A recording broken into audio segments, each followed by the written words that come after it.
ምንድነው በሆድሽ ያልሽው? ምንም አላስኩም።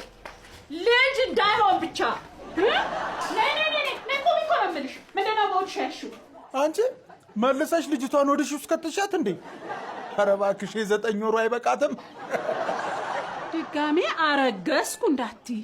ምን እናንተ ደግሞ እንደ እየሄድኩ እያረገዝኩ መጣ እንዴ ይመስላችሁ? አዎ በእውነት ተስቀይሺ። አውጪ ከሆድሽ ውስጥ ያለው አውጪ። እንዴ ጠፋው ሹራቤ።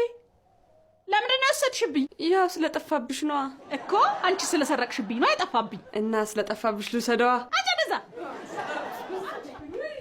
ግቢና አሁን ስንታየውን ጡት አጥቢ። ማንን?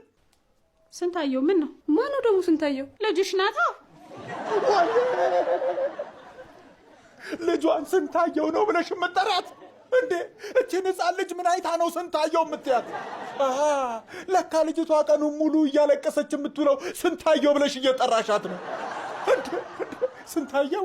ኧረ በለው። ለምን ታዲያ አንደኛውን አቶ የሚል ማዕረግ ጨምረሽላት ሕፃን አቶ ስንታየው እያልሽ አትጠሪያት? አይ ስንታየው ይበቃታል።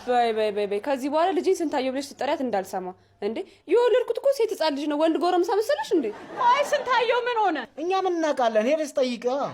ሰሙኝ ያላችሁ የሕፃኗን ስም ብዙ ጊዜ ሳወጣና ሳወርድ ያሰብኩበት ጉዳይ ነው። ስለዚህ ካሁን በኋላ ስሟን አንድነት ብየዋለሁ።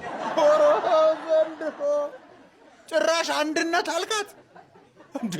ቆይ እኔ የምለው ለሕፃኗ ነው ለአባቷ ነው ስም እናውጣ የተባለው እንዴ?